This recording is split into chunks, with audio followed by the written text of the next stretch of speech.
Hey guys, what is going on? This is Wrestlelamia, back with another episode. It's the last Raw of 2021 as well as the go-home show for day one, so what will the WWE do to make this a night to remember? Join us now as Wrestlelamia looks at the 27th December edition of Raw, as well as the wildest news stories and rumors you need to know, including news on the many absences at Raw, two major shifts in the WWE's COVID policy, a WWE backstage official has had enough, and more. As always, Wrestlelamia won't recap the matches, but provide the good, the bad, and the downright ugly.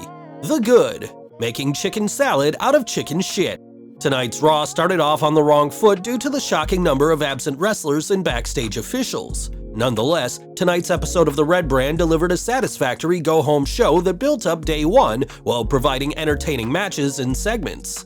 These make-or-break situations can lead to some interesting developments, such as in 2019 when the WWE was forced to book an NXT invasion angle on SmackDown when many of the Blue Brand stars were stuck in Saudi Arabia.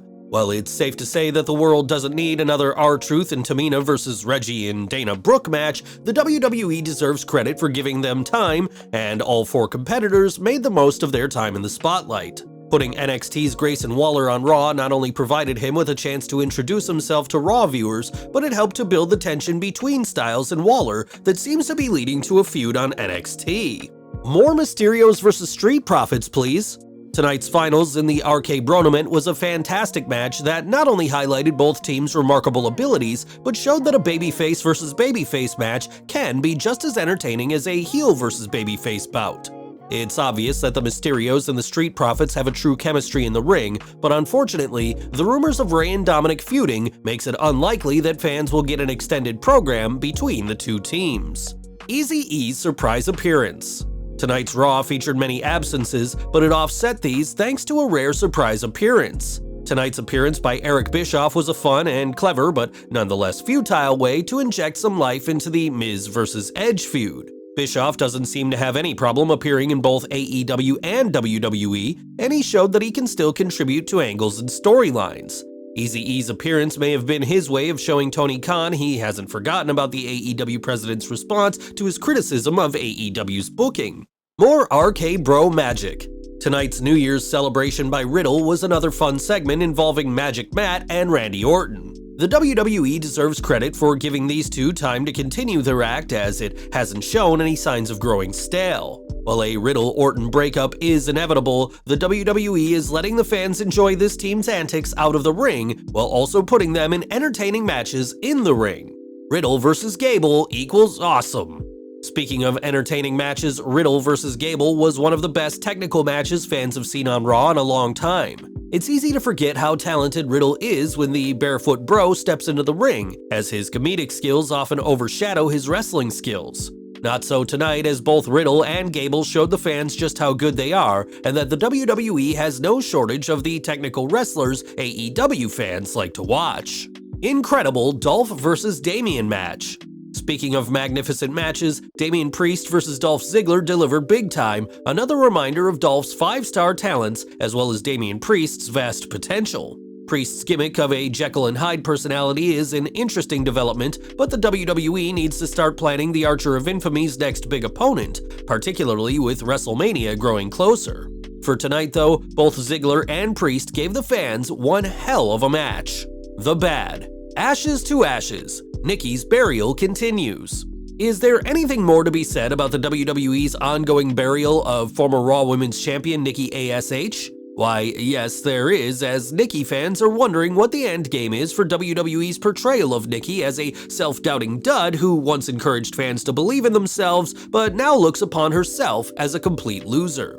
Is the WWE going to incorporate Alexa Bliss's eventual return into part of ASH's story as Alexa helps her get her mojo back? Is the WWE going with some sort of redemption story down the road? If so, why did they run the initial storyline of Nikki adopting her almost a superhero persona to build her self-confidence? Is the WWE contemplating a heel turn for Nikki? Whatever the case, Nikki's current storyline is a reminder of how dangerous it is to put a wrestler into a losing streak storyline, as it often alienates the superstar in question's fans and makes it unlikely they'll get any new fans.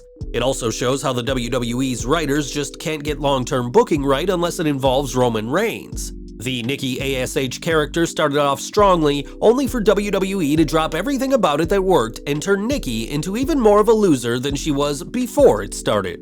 Cedric and Shelton can't catch a break. Cedric Alexander and Shelton Benjamin were used poorly tonight, unlike many of tonight's wrestlers who caught a break thanks to WWE's shortage of stars. The WWE had a chance to start rebuilding the former Raw Tag Team Champions into something more than jobbers to the stars, but instead, they turned them into a low-rent version of the Usos, two associates of a main eventer, in this case Bobby Lashley, whose only purpose is to make Lashley's opponents look good. Unlike the Usos, Alexander and Benjamin lose all the time, and another championship reign seems as likely as Vince McMahon inviting CM Punk back to WWE. Miz and Edge feud officially flops.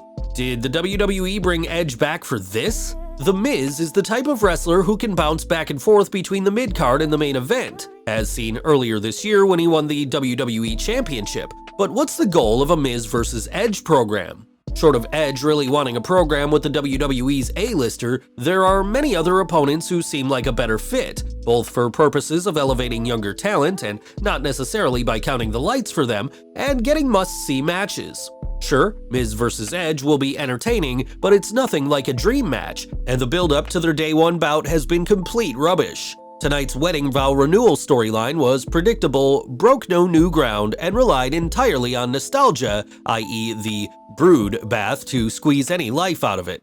The downright ugly. Nothing ugly, and WWE deserves credit for putting on a good go-home show despite the absence of several wrestlers and backstage officials. More details on that in the news.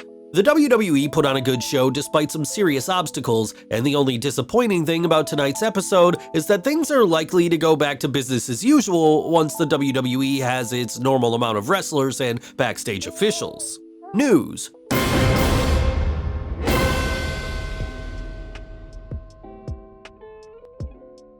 Raw riddled with COVID cases?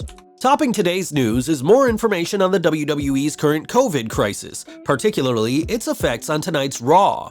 Seth Rollins was just one of several WWE superstars absent from tonight's show, along with a number of backstage officials. Missing wrestlers included Becky Lynch, Liv Morgan, Bobby Lashley, and Big E, all of whom are scheduled for big matches at day one, as well as Finn Balor and Austin Theory, who were scheduled to compete on Raw, were nowhere to be found. Likewise, PW Insider reports that Vince McMahon, Adam Pearce, Bruce Pritchard, Michael Hayes, and Kevin Dunn were not present at Raw, and that John Laurinaitis and Ed Koskey handled the show. The big question, of course, is who was absent due to COVID.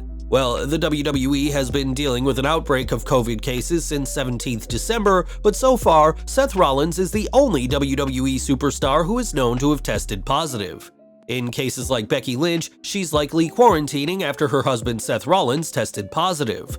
Likewise, the WWE may be quarantining other superstars booked for day one in the hopes of securing their presence. WWE changes COVID policy. Interesting news concerning a change to WWE's current COVID quarantine policy, as well as its previous requirements for COVID testing. Dave Meltzer discussed the change during a recent Wrestling Observer Radio. Everyone has to do a 5-day quarantine, not 10, because that's the new CDC recommendations. And they have to test negative twice on 2 consecutive days, which means it's essentially 6 days between when you test positive and when you can wrestle. The new quarantine policy is in line with the CDC's new recommendations, and also seems to be convenient given the WWE's COVID outbreak and its pay-per-view being just days away. While Wrestlelamia isn't saying WWE changed its policy so it could ensure the show could go on, the timing is either fortuitous or calculating. In addition to changing its quarantine policy, the WWE has also changed its policy regarding COVID testing. Fightful Select is reporting, several top WWE superstars are sidelined from this week's shows with COVID infections, but WWE is taking measures the opposite way within NXT. Performance Center talent was informed this past weekend that they're no longer requiring the twice-weekly COVID testing that had previously been mandatory. That's not all, as Ringside News reports that main roster talent apparently no longer have to undergo testing. Steve Carrier of Ringside News tweeted, "We have a little note about the story regarding WWE not requiring COVID-19 testing for talent. The message was sent, but it wasn't an email. They received an alert on the app that WWE talent have access to on their smartphones. As you might expect, this change in policy hasn't gone over well with everyone. The Ringside News story about the testing policy change also indicated some people within the company were not happy about this ruling from WWE. They reached out to the outlet and expressed their concern over the situation. At this point, several talent and staff are positive for the virus, and the fear is that an outbreak might continue. Do you think WWE's change in policy is designed to make it easier to run shows, or is the company merely following government guidance? Let us know in the comments below. New WWE producer already done with the company. Former wrestler Jimmy Wang Yang has had enough working as a producer for the WWE. According to PW Insider, Yang, who worked a tryout run in October, has chosen to walk away from the job, reportedly because he didn't feel like it's the right fit for him. Yang isn't the first retired grappler to give it a go as a backstage employee only to walk away, and it should be interesting to see what's next for Yang, as well as who takes over the important role. Scarlett reveals reason she didn't wrestle on main roster.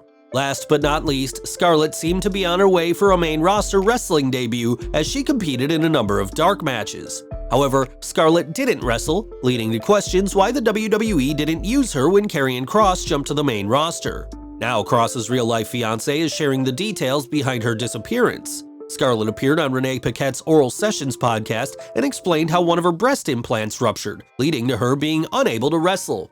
I went to medical and they were like, yes, one of your boobs is totally gone. I was like, I can get the surgery and can manage and be ringside. That's no problem, I just can't wrestle right away. The plan was, I guess, for me to wrestle, so they were like, when you're totally clear, you're gonna wrestle. They scrapped all the managing stuff at that point, and I was sitting at home for those last 4 months just waiting. Scarlett's story confirms a fan theory that the WWE had no intention of Scarlett managing Kross on the main roster, despite their success together in NXT. Well guys, there you have it, the good, the bad, and the downright ugly from the 27th December edition of Raw. What did you think of the show? Be sure to leave your comments, and don't forget to subscribe to our channel, follow us on Instagram and Twitter, and I'll see you next time for some more wrestling content.